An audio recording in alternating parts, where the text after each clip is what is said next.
Care e prima mișcare? Să mâinile cum merg.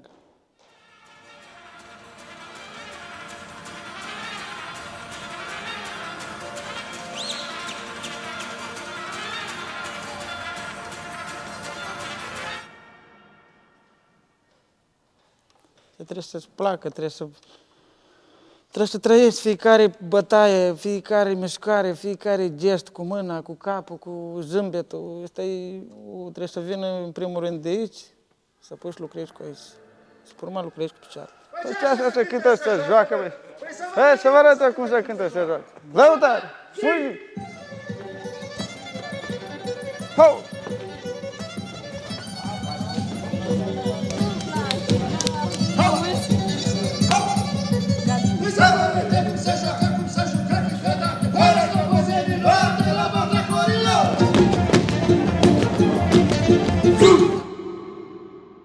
Am preluat aproape tot ce am putut să culeg de la el. Ea să învață, ea să lucrează, ea să fă.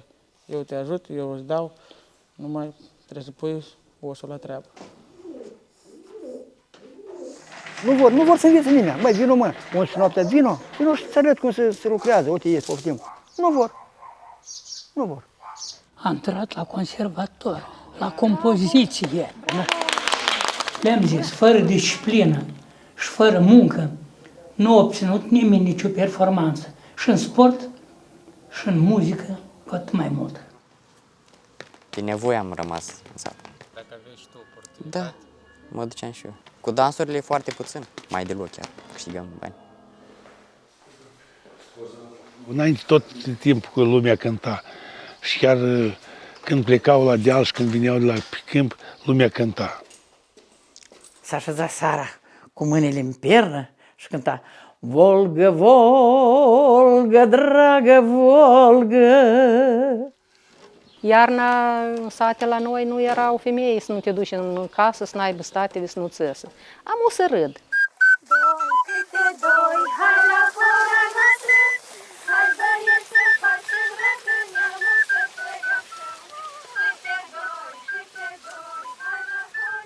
Eu nu am fost prezent să văd cum se jucau înainte. Știu doar din povești, din povestiri, de la părinți, de la altcineva, dar sunt unele momente în care chiar aș vrea să fiu măcar o zi în rolul lor, ca să văd cum ei chiar se jucau. De 3 ori cu puii mei, nici aceștia nu sta-mei. Căsuța noastră, cui ușor de nebunii, te așteaptă ca să vii. Cezătorile nu erau cu scopul ca să lucreze, să ajutau unele pe altele. Dacă aveau la una să-i ajute la tors, vineau și torșeau. Și alt sară la alta să duceau. Nu că numai să se distreze, ele lucrau. Noi la șezătoare ne ducem aha, fiecare cu și poate. Care o vine cu niște clătite, care cu clătite, care cu niște fel de mâncăruri și aducem aici. Da. Și după ce se mântuie șezătoarea, noi ne apucăm de ceai.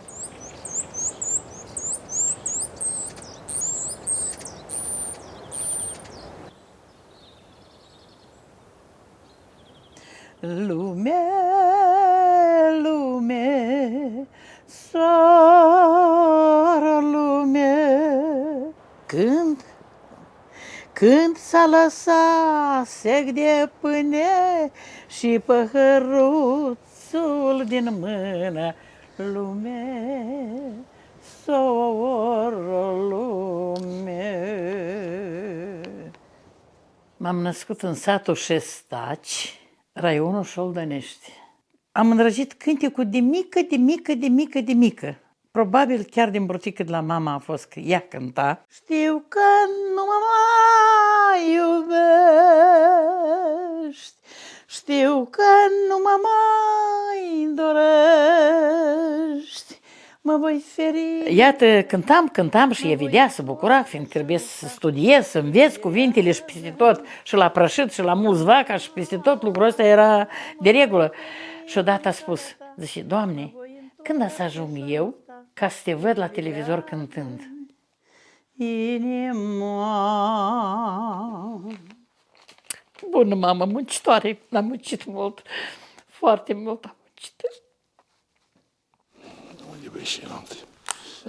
Casa bunicii, dar în față era un zarzăr. Și rodea zarzăr și așa. Dar principal, să minte, toată vremea trebuie să mături zarzăr, să dau muștele.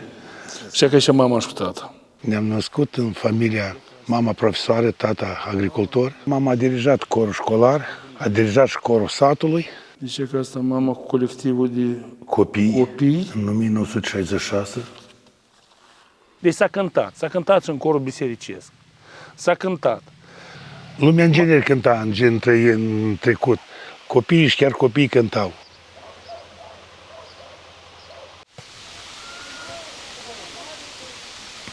S-a rupt o salce și el, salcele lui el le-a pus amulilie, cred că.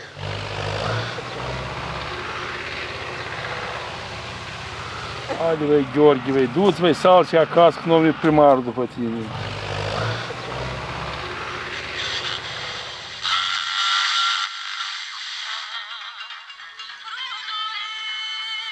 În familie la noi am fost mulți copii. Mama a avut 5 fete și 3 băieți. 8 frați am fost. Mama trebuie să facă zestre la toate fetele. Și tot punea stateve și țăsești. Noi ne vărăm, dacă eram și noi de mărișoare, la țoală, tare mult țol am țăsut. Să le dau toate jos ca să pot ajunge la țol. Principalul țolul trebuie să-l scot, să-l bortelească molia. Iată, este care de-am o leacă e chișcat, l-a chișcat molia. E ca asta ne l-a dat mama de zestre de acasă cu ovăr moldovnesc, e ca asta, dar el e bătut cu tutiun. E așa punea mama să nu mănânce molia, cum ziceau din bătrâni, la sorit. Și deși și să zici că soarele e dușmanul moliei. Asta am făcut eu, e ca asta e făcut de mine, dar asta e făcut de mama mea. Asta eu l-am primit drept zestre. Preferatul meu asta că e făcut de mama mea.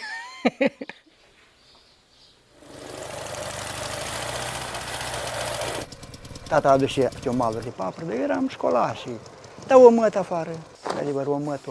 Și eu dacă tot timpul îl năcăjăm pe tata cu papră, așa, măi șez mădini. Și într-adevăr, n-are mă stâmpăr.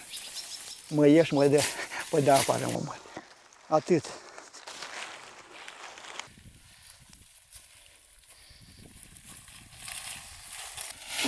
Ia ca așa. Așa se leagă cu papră.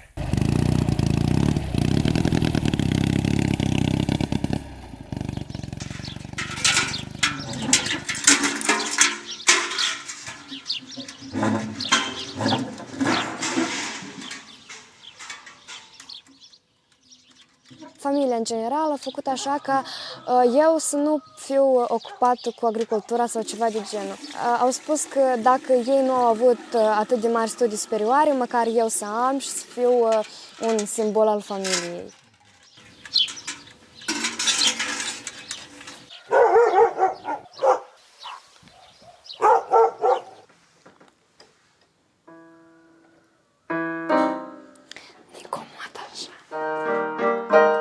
Țin minte că am sunat într-o zi pe mama de la școală, în aceeași zi când a venit directoarea de acolo la școală și s-a prezentat, a spus că, uite, este școală muzicală, cine vrea să vină. Mie mi-a tras foarte tare atenția și eu în aceeași zi, cred că după lecții, am sunat-o și pe mama și am spus că, mama, îmi dai voie, te rog frumos să mă duc să mă înscriu la muzică, eu vreau la muzică, eu vreau să cânt la pian. Și mama, desigur, a fost puțin șocată că, uite, copilul ei, brusc, într-o zi, nici n-a visat ca să se înscrie la școală muzicală.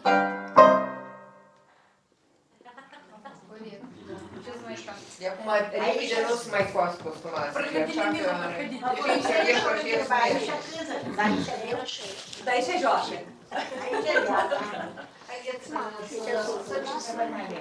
Vreau să vă zic câteva cuvinte. Regretatul dirijor și compozitor Victor Creangă spunea că corul este cea mai democratică formă de a educa populația.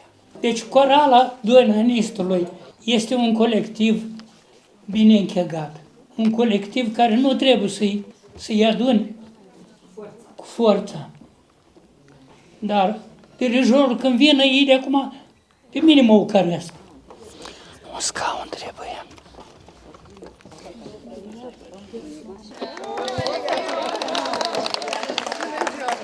Bună ziua, doamnă profesor!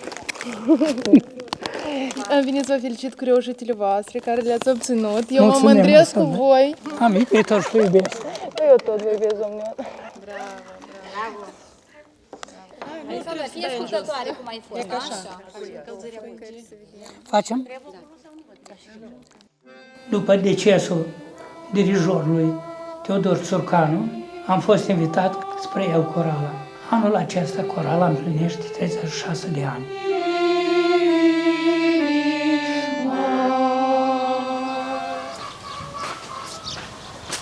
Prima dată am dansat pe scenă când eram în clasa 5-a. De mama, tata, ei nu știau. El se duce la dansuri, eu se duce. Golan! Să lucram, să învățam la colegi. 2 ani de zile, uite așa, ruta. Dimineața la 6 plecam la rutieră, la 2 veneam înapoi, până seara la 7 făceam lecții. Uite așa a fost. Și până am terminat colegiul și m-am oprit aici.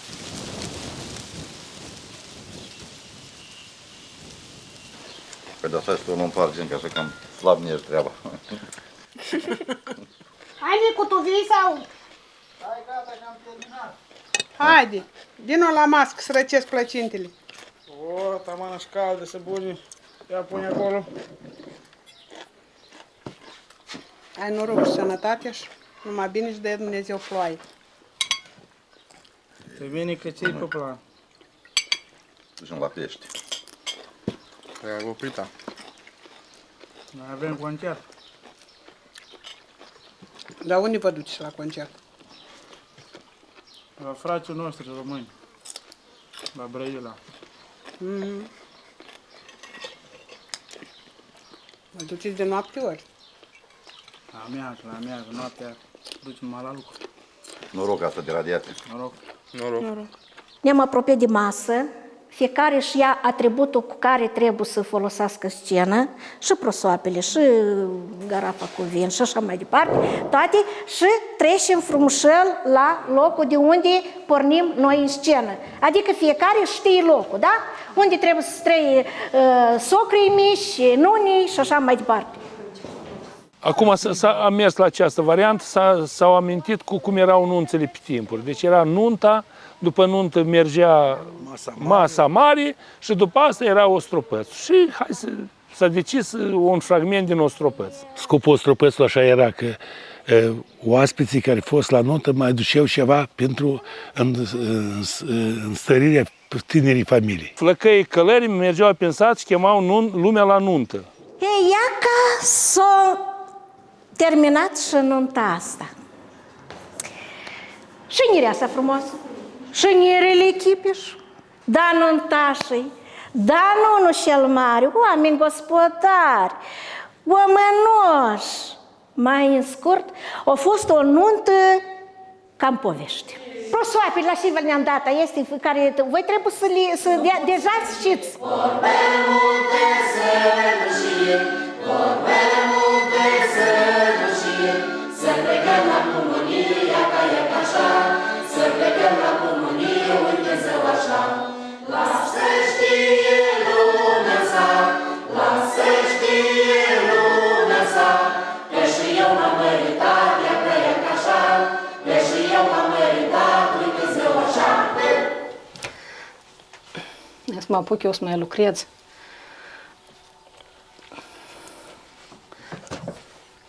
E că asta fac o gentuță cu desenul coarnele berbecului, e că este să numesc coarnele berbecului. E că aici am făcut înainte de este, e ca alte desene, e că este mărgeluș, așa se cheamă, portofel. Aici e unghiurile, e că tele sunt unghiurile, astea e mărgeluș așa. E că este coarnele berbecului, care amuie tot li, dar de-am culori diferite.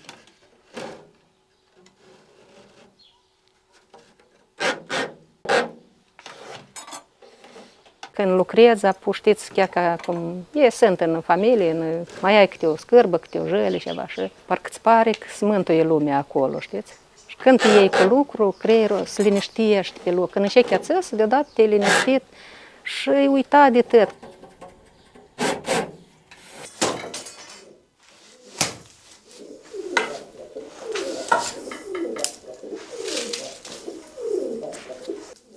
Acolo când tot ce strângi de pe deal, intri în iarnă. Dar în iarnă ce să faci? Trebuie să te ocupi cu ceva. Asta pentru mine e o relaxare.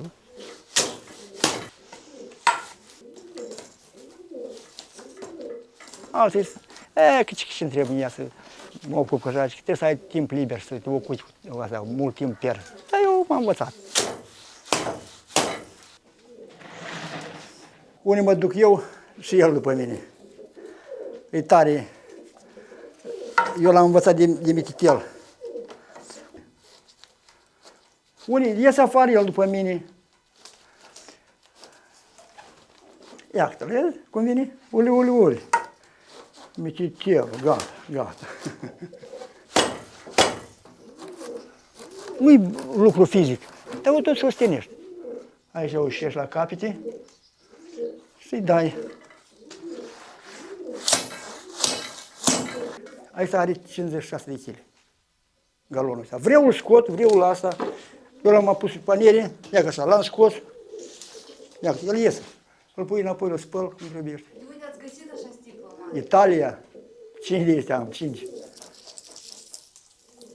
Meșteri populari mai sunt, care fac paniere de astea din loză, dar începând de la Giurgiuiești până la acolo, meșteri populari ca cum sunt eu, rogojnel din mâine. Uite, iese 4 metri o asă de asta. Socoate câte iese ai? 1, 2, 3, 4, 5, 6, 7, 8, 9, 10, 11, 12, 13, 14, 15, 16, 17, 18, 19, 20, 21, 22, 23, 24, 25, 26. Așa, 60, 70 de metri. Uli. Hai. Uli, mititelul. Ai vin la bunelul. Șezătoarea la noi se făcea așa. Ne strângeam mai multe fete, nu așile bătrâni, că noi eram mai tinerele și ne întâlneam.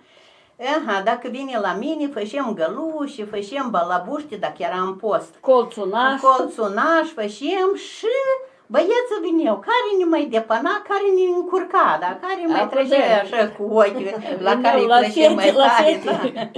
Și că și erau șezătorile, dar ne acompaniam mai mult și cântam. Noi și nu mai suntem așa, de-am să știm ghini și mai uităm. Mai uităm, mai încurcăm. Mai cântăm vreun cântec. Apoi zărzărică, nu?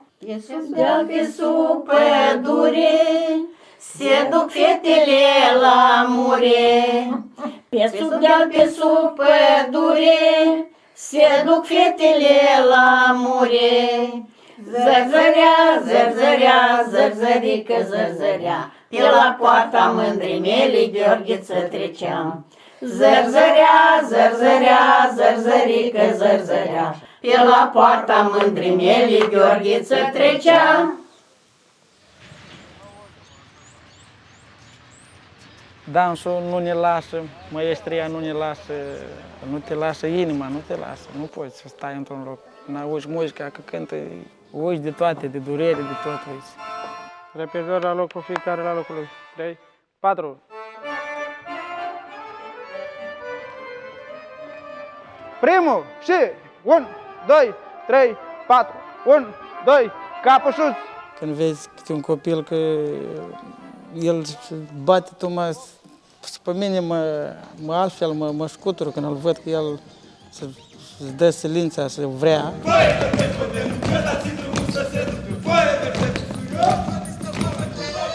Avem un sat cu multe tradiții, cu un ansamblu renumit.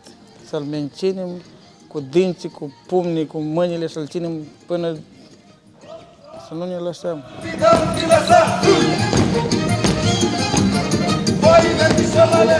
Avem de la Baua, dansul nostru anume de aici, care îl dansează, apropo, toată Moldova, toate colectivele, nu mai știu cum să-l mai învârte dansuri la Slobozia Mare, dar el nu-l dansează ca aici, gata, poți să fii măcar ce n-ar fi, oricum nu-l dansează ca aici.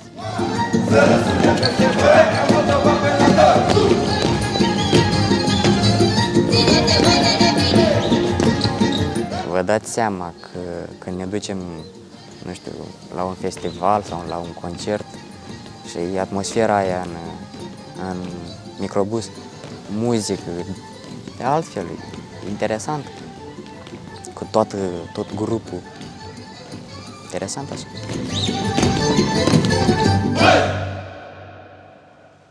Când ne strângem toți, scena e plină.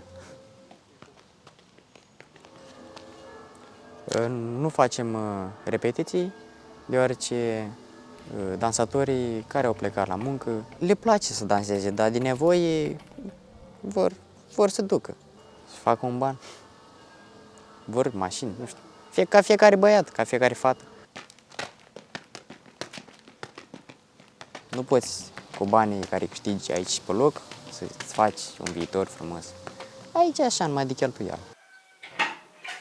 Sărba asta și ne știram diri-diraida, lângă mine nici să viram diri-diraida. Cine nu știe să joace ram diri-diraida, aici n-are ce face ram diri-diraida. Da, mapa, pe pian, uite-te.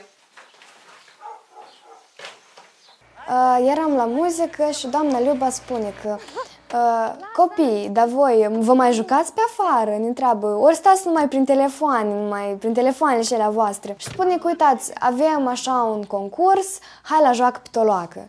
Aici noi trebuie să ne jucăm, să ne distrăm, ceea ce vă place vouă. Și noi așa entuziasmați că da, vrem să participăm, vrem. Și ne-a arătat, ne-a dus și ea aminte niște jocuri care le știam și noi. Am mai descoperit și altele de mai de mult când ei se jucau. Și uite, așa am făcut un mic plan cu jocuri. Toate păsărelele își schimbă cuiburelele. Toate păsărelele își schimbă cuiburelele. Practic este jocul meu favorit din acest repertoriu, deoarece mă regăsesc în el ca copil mic.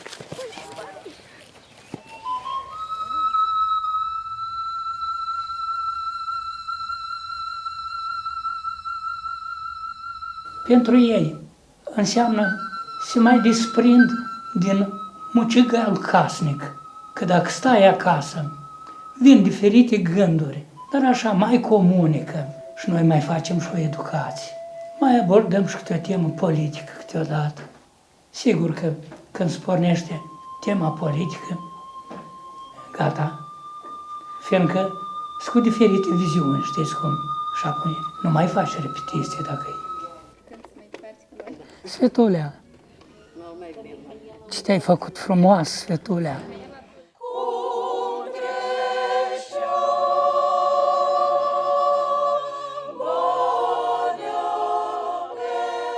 ...70, 75, 80 și să le dea Dumnezeu sănătate. Tinerii am avut foarte mult, că eu aveam corul la liceu. Au venit toți acei care au activat la liceu, fetițele. Acum sunt studente. Iată Alexandra, ați văzut. Ea din școală vine. Îl aștept Petrica. Când a absolvit conservatorul, să-i dau în premiere. Îl așteaptă sacoul de dirijor. Cânt alături de bunic. Bunicul, medicul și medicul meu. Și-am zis verde busuioc, dragostea-i cu noroc, dorule, ca așa mândră ca mea, nu mai are nimeni. Și eu știu că dacă medicul meu e lângă mine, pot să dau de mâini mai activ. Hai, mândruțo, vin la mine, tra-la-la-la-la-la-la-la, cum munci și-om trăie bine, tra-la-la-la-la-la-la-la. Pentru mine, asta înseamnă stop bătrânețe.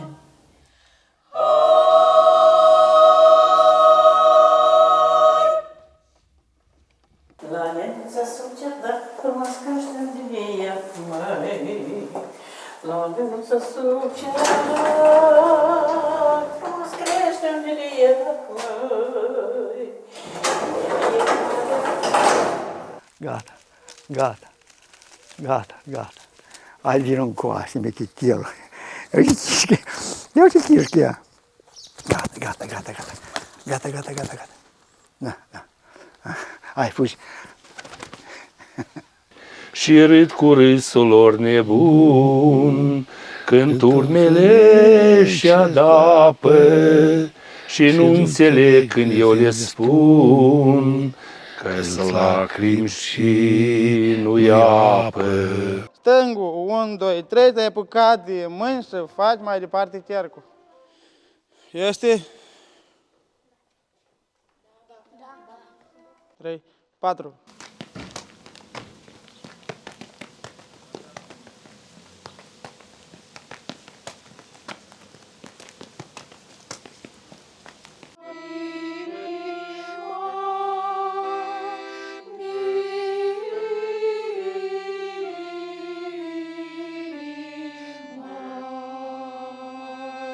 Eu când vin aici, totdeauna mă uit să văd covorul de la soacra mai este, vin, îl mai pipă, îl mai echipuș.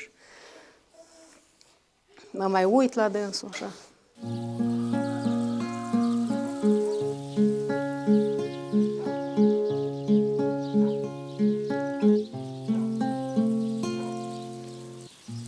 Unii vor să audă, alții să vorbească.